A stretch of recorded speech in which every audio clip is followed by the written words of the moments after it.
오늘 세례식이 있었습니다. 세례는 이 죄를 씻는 의식이죠. 오순절, 최초의 오순절 성령 강림절에 우리가 어떻게 해야 구원을 받겠습니까? 라고 묻는 사람들에게 베드로가 이렇게 얘기했습니다. 사도행전 2장 38절에 보니까 너희가 회개하여 각각 예수 그리스도의 이름으로 세례를 받고 죄사함을 받으라. 그리하면 성령을 선물로 받으리니. 그랬어요. 먼저 회개하고 죄를 돌이키는 참회가 있어야 됩니다. 그리고 예수의 이름으로 세례를 받으면 죄사함을 받게 되는 것입니다. 이처럼 이 세례라고 하는 것은 죄 문제를 해결하는 의식입니다. 죄와 깊은 관련이 있어요. 물론 죄를 씻는 의식이지만 그것으로 세례와 죄와의 관계를 이야기하기에는 부족합니다.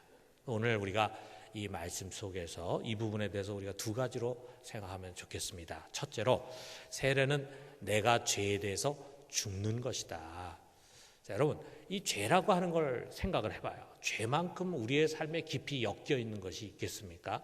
아마 여러분 지난 한 주간 참 죄와도 부단히 싸우기도 하고 죄에 넘어가기도 하고 갈등하기도 하고 막 그런 삶을 살다가 이 자리에 왔을 것입니다. 누구나 다, 믿음이 없는 사람도 그렇지만 믿음이 있는 사람, 믿음이 깊은 사람도 죄의 유혹 앞에서 항상 갈등을 하게 됩니다. 그러다가 죄의 문턱에 걸려서 넘어질 수 있습니다. 그러다 보면 방황하기도 하고 또 타락의 길을 걸어가기도 합니다. 그러다가 돌이켜서 후회하고 또 참회하기도 하고 평생을 죄의식에 시달리면서 살기도 합니다. 때로는 자신이 저지른 죄값을 아주 혹독하게 치르면서 괴로워할 수도 있습니다. 이처럼 우리는 평생 죄와 싸우면서 죄와 관계하면서 살아가는 것입니다. 자, 그런 죄이것만 우리가 죄의 실상이 무엇인지, 나와 죄의 관계가 어떤 것인지를 정확하게 알지 못합니다. 세상 학문이 그것을 우리에게 가르쳐 줄 수가 없어요. 물론 세상에도 죄를 이야기합니다. 그러나 그 죄는 도덕적이고 윤리적인 죄고 사회적인 죄예요. 그러나 여러분, 죄라고 하는 것이 단순히 윤리적이고 도덕적인 것이 아니고 영적인 것이기 때문에 세상 학문이 그것을 우리에게 정확하게 가르쳐 줄 수가 없습니다. 예수님이 이 죄에 대해서 아주 중요한 단서를 우리에게 주십니다. 요한복음 8장 32절에 보니까 진실로 진실로 너희에게 이르노니 죄를 범하는 자마다 죄의 종이다. 너희가 죄를 짓는 것은 너희가 죄의 종이기 때문이다. 우리가 죄의 종이라고 하는 것을 가르쳐 주셨어요. 너희는 죄를 지을 수도 있고 안 지을 수도 있는 그런 자유를 가진 사람들이 아니다. 착각하지 말라 이거죠. 내 의지로 내가 죄를 지을 수도 있고 안 지을 수도 있는 그런 자유를 가진 것이 아니다. 오히려 너희는 죄에 꽁꽁 묶여서 지배를 당하고 있는 죄의 노예다 라고 하는 것을 가르쳐 줍니다. 이것이 바로 여러분, 우리가 속해 있는 영적인 실상입니다. 여러분, 죄의 세력이 얼마나 막강한지 모릅니다. 그것이 첫 번째 사람 아담을 넘어뜨렸잖아요. 그리고 모든 인간 속에 깊숙이 감염되어서 인간들을 장악을 했습니다. 그리고 모든 피조물로 허무한데 굴복하게 했어요. 그래서 결국 우주 안에 있는 모든 인간과 피조물들이 다 죄에 감염이 되고 부패한 것에 종노릇하게 된 것입니다. 여기 우리 푸주전선 위쪽에 북한을 한번 생각해 보면 잘 이해할 수 있을 거예요. 그 북한이라고 하는 나라 영토 안에 있으면은 거기서 벗어나서 탈출을 하면 우리가 탈북이라고 얘기하는데, 탈북하면 모르겠지만 그 안에 있으면은요, 그 김정은 독재 권력에서 벗어날 수가 없어요. 우리 일제치하의 조선도 마찬가지잖아요. 일제가 우리 이 한반도를 지배하고 점령하고, 그래서 우리 조상들, 우리 부모 또 조부모 세대를 자기들 종처럼 그렇게 괴롭혔습니다. 그런데 이거는 개인의 힘으로 해결할 수 있는 게 아니라 이거죠. 2차 세계대전 때 일본이 패망하고 항복하면서 비로소 우리가 그 일본의 압제에서 해방되게 되지 않았습니까? 여러분, 우리가 죄에서 벗어나는 것도 마찬가지입니다. 내가 개인적으로 죄를 안 짓고 착하게 살고 이렇게 애쓰는 것으로 되는 것이 아닙니다. 우리 개개인의 도덕적인 노력으로 해결될 수 있는 게 아니에요. 먼저 온 세상을 감염시키고 지배하는 그 죄의 세력을 무력화해야 합니다. 이거 우리 개인의 힘으로 되는 게 아니잖아요. 그렇기 때문에 하나님의 아들 예수 그리스도가 인간의 몸으로 이 세상에 오셨어요. 그래서 우리 모든 인간의 죄, 세상의 죄를 짊어지고 십자가의 죽음으로 그것을 처리하셨습니다. 그리고 사흘 뒤에 부활하셨습니다. 이것으로 죄는 그 권세를 잃어버리게 된 것입니다. 세례는 뭐냐 하면 믿음으로 바로 그 주님 안으로 우리가 들어가는 거예요. 그래서 그와 함께 연합하는 것입니다. 우리가 교회라고 하는 관점에서 본다면은 예수 그리스도의 몸의 지체가 되는 거죠. 그래서 예수님의 몸이 되는 것입니다. 그래서 예수님과 연합하는 거예요. 그와 연합하게 될 때 그 신비한 연합을 통해서 어떤 일이 일어나냐면 예수님의 십자가의 죽음이 나의 죽음이 되고 그의 부활이 나의 부활이 되는 것입니다. 단순히 예수님이 나를 위해 죽으셨다가 아니라 예수님과 함께 내가 죽었다가 되는 거예요. 우리 여기 3절과 4절이 그걸 말합니다. 무릇 그리스도 예수 합하여 세례를 받은 우리는 그의 죽으심과 합하여 세례 받은 줄 알지 못하느냐. 그러므로 우리가 그의 죽으심과 합하여 세례를 받음으로 그와 함께 장사되었나니 이는 아버지의 영광으로 말미암아 그리스도를 죽은 자 가운데서 살리심 같이 우리로 또한 새 생명 가운데서 행하게 하려 함이라. 예수님과 함께 우리가 죽고 예수님과 함께 우리가 다시 새 생명으로 부활했다라고 하는 것을 말씀합니다. 이처럼 세례를 받음으로 우리는 예수님과 함께 죽고 장사된 거예요. 장례식을 치르고 관뚜껑을 덮고 하관해가지고 흙으로 다 덮어버린 것입니다. 여러분, 이건 우리의 경험의 영역에서 일어나는 일이 아니잖아요.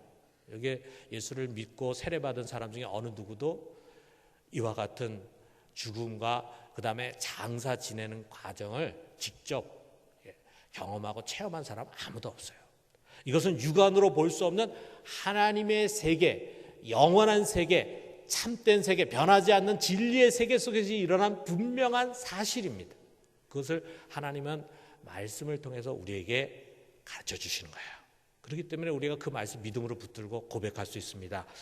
나는 그리스도와 함께 죽었다. 그리고 장사 지낸 바 되었다. 고백할 수 있다.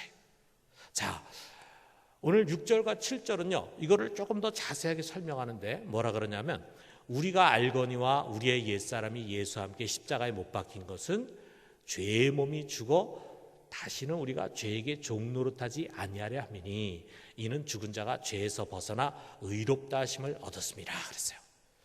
예수 안에서 죽기 이전의 사람인데 그 사람은 우리가 성경에서는 옛사람이다 그럽니다.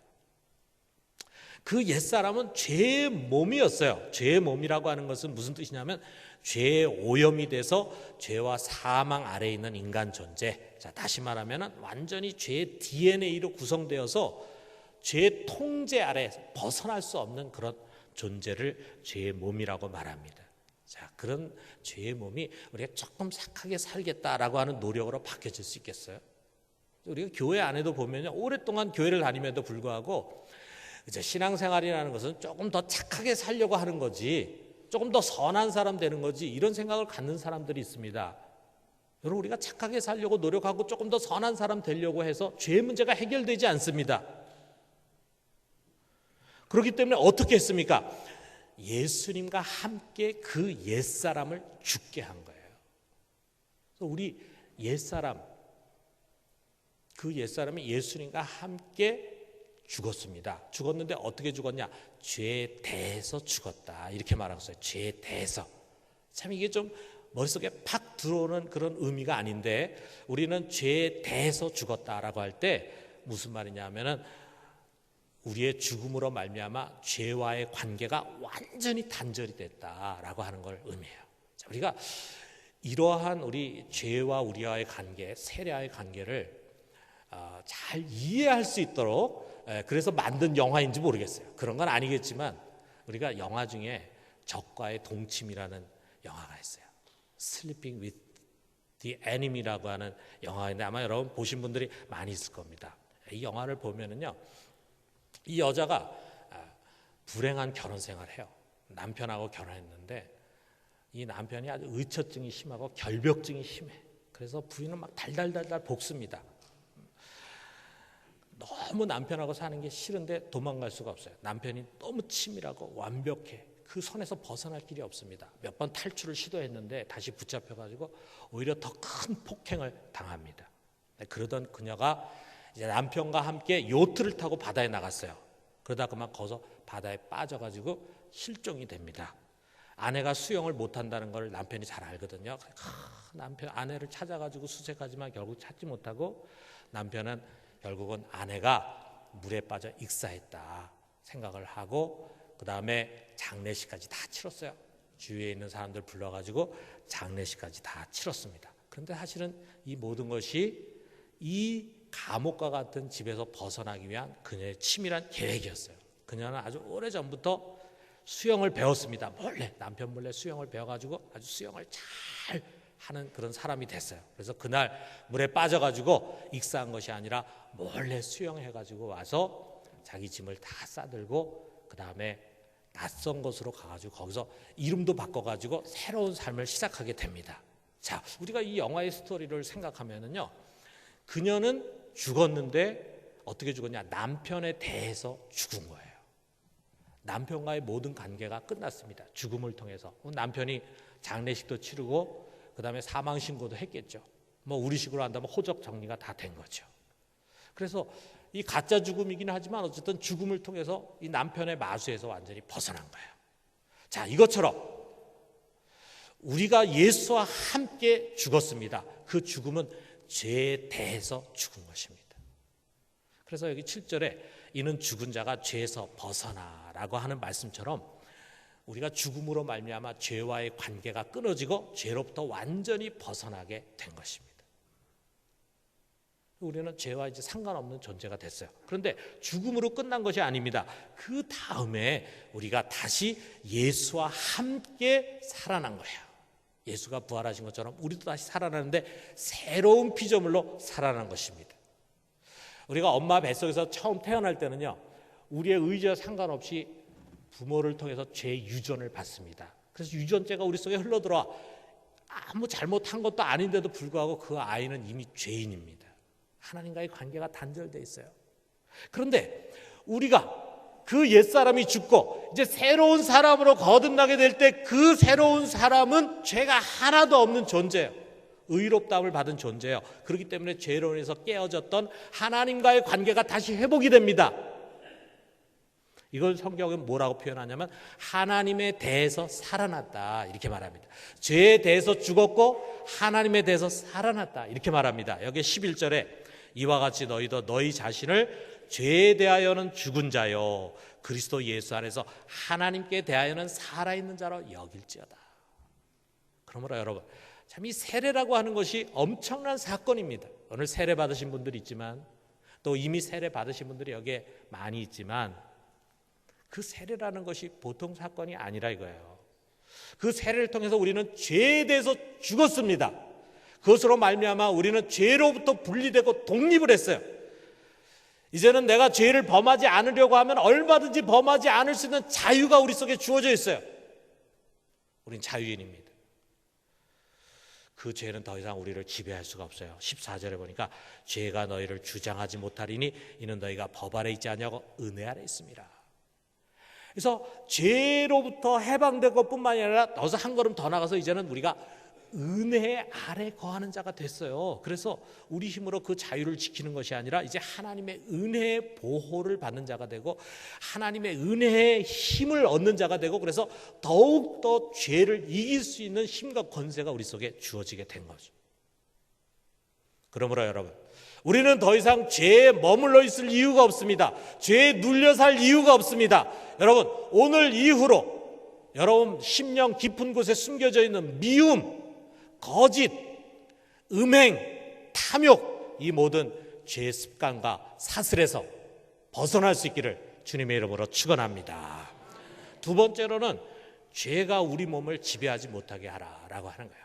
자, 영화 얘기가 계속되는데 여러분 이 적과의 동침이라는 게 그렇게 시시하게 끝나는 영화가 아닙니다. 이게 스릴러입니다. 무서운 영화예요. 이 남편이 어느 날 죽은 아내의 이제 서랍을 이렇게 정리하다가 거기서 이상한 걸 발견했어요. 뭘 발견했냐? 아내가 분명히 수영을 못하는데 수영 강습증이 거기 있는 거예요. 수영 교습증, 수영을 받은 증서들이 있는 거예요. 수영을 굉장히 오랫동안 받은 거예요. 순간 남편의 머릿속에 의심이 생깁니다. 그래서 그 의심에서 시작해가지고 쫙 알아보면서 결국은 자기 부인이 살아있다고 하는 것을 알게 됐어요. 그리고 몰래 살고 있는 그곳을 찾아갑니다. 그리고 다시 옛날로 돌아가자고 협박하고 회유합니다. 정말 지독한 인간이죠. 이런 인간 어떻게 해야 됩니까? 결국 마지막에는 이 여자가 그 지긋지긋한 남편을 총으로 쏴서 죽이는 것으로 영화가 끝납니다. 옛날로 돌아가지 않겠다 이거죠. 총으로 쏴서 죽였습니다. 여러분, 우리가 죄가 인격체라고 만약 생각한다면요, 죄는 얼마나 억울하겠어요. 여러분 다 놓쳐버렸어요. 여러분 잃어버렸어요. 옛날에 다 자기 꼬붕이었는데, 자기 종이었는데 이제는 잃어버렸어. 우리에 대한 지배권을 상실했습니다. 여러분, 그렇다고 해서 죄가 순순히 물러설 존재가 아닙니다. 여러분, 죄는 찰거머리입니다. 우리가 죽는 그날까지 우리가 아무리 믿음이 좋은 사람이라고 해도, 아무리 거룩해 보이는 사람이라고 해도 죄는 자기 방식대로 집요하게 우리에게 접근해 오기 마련입니다. 더 이상 자기 종이 아님에도 불구하고 집요하게 달라붙어 온갖 것으로 유혹을 합니다. 다시 지배하고 싶은 것입니다. 여러분, 죄의 유혹이라는 게 얼마나 달콤합니까? 예수를 믿기 전이나 예수를 믿은 이후나 죄가 던지는 미끼는요, 죄가 아무 미끼나 던지지 않습니다. 우리가 거들떠보지도 않는 그런 시시한 거 던지지 않습니다. 죄가 우리 앞에 탁 던지는 미끼는요, 보암직하고 보기에도 그럴듯하고 먹음직하고 먹으면 맛있을 것 같고, 그리고 지혜롭게 할 만큼 탐스러운 것입니다. 그걸 던져요.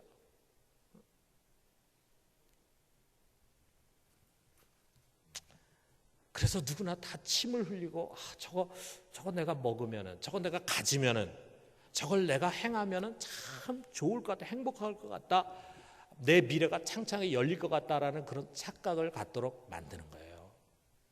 그래서 우리가 만일 다시 죄에게 우리 자신을 내어주고 그 죄를 쫓는다면, 죄를 짓고 죄를 범한다면 어떻게 되겠습니까? 죄가 우리를 다시 지배할까요? 우리를 지배할 수는 없습니다.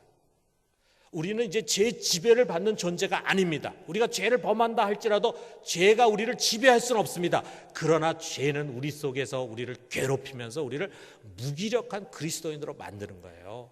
그렇기 때문에 지금도 죄는 우리를 넘어뜨리려고 밤이고 낮이고 유혹합니다. 온갖 협박으로 때로는 더 깊은 죄로 들어가도록 유도해요. 한번 죄를 지었는데 돌이키지 않으면 그걸 가지고 미끼 삼아서 우리 또 협박해. 그래가지고 더 깊은 죄로 들어가게 합니다. 심지어는 양심이 마비되는 데까지 끌고 가기도 해요. 야, 그 사람이 전에는 그렇게 신앙생활을 잘하고, 그 사람이 전에는 집사였다 그러지, 권사였다 그러지, 장로였다 그러지, 목사였다 그러지, 그런데 어떻게 지금 저런 행동을 할 수 있을까? 깊이 타락해가지고 아주 양심이 마비된 듯한 그런 행동을 할 수 있다 이거예요. 처음에는 내가 왜 이런 죄를 지었을까? 내가 이러면 안 되지 하고 후회했는데, 점점 시간이 지나가면서 이제는 그것이 잘못됐다는 생각조차 할 수 없을 만큼 죄에 마비돼 버리는 사람이 될 수도 있어요.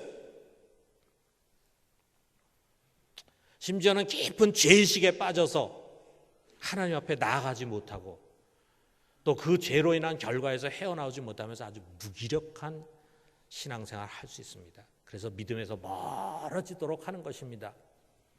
언젠가 세상을 떠나가게 될 때 가슴을 치면서 내가 왜 나에게 주어진 그 인생의 소중한 기회를 이처럼 허비해버렸는가, 가슴을 치면서 후회하게 만든다 이거예요. 그러므로 십자가의 은혜를 받은 여러분, 우리는 죄와의 전쟁을 선포해야 합니다. 우리가 죄의 종이었을 때는 감히 죄를 대항해서 싸울 수 없었습니다. 그러나 이제는 우리는 죄와 싸우는 것입니다. 무엇보다도 우리는 몸의 사욕을 조심해야 합니다. 여기 12절부터 13절 상반절 보니까, 그러므로 너희는 죄가 너희 죽을 몸을 지배하지 못하게 하여 몸의 사욕에 순종하지 말고, 또한 너희 지체를 불의의 무기로 죄에게 내어주지 말고. 여러분, 우리 몸이라고 하는 것은요, 예나 지금이나 여전히 연약한 존재예요. 우리의 영은 구속이 되고 속량이 됐지만, 그러나 우리의 몸은 아직 속량되지 못했습니다.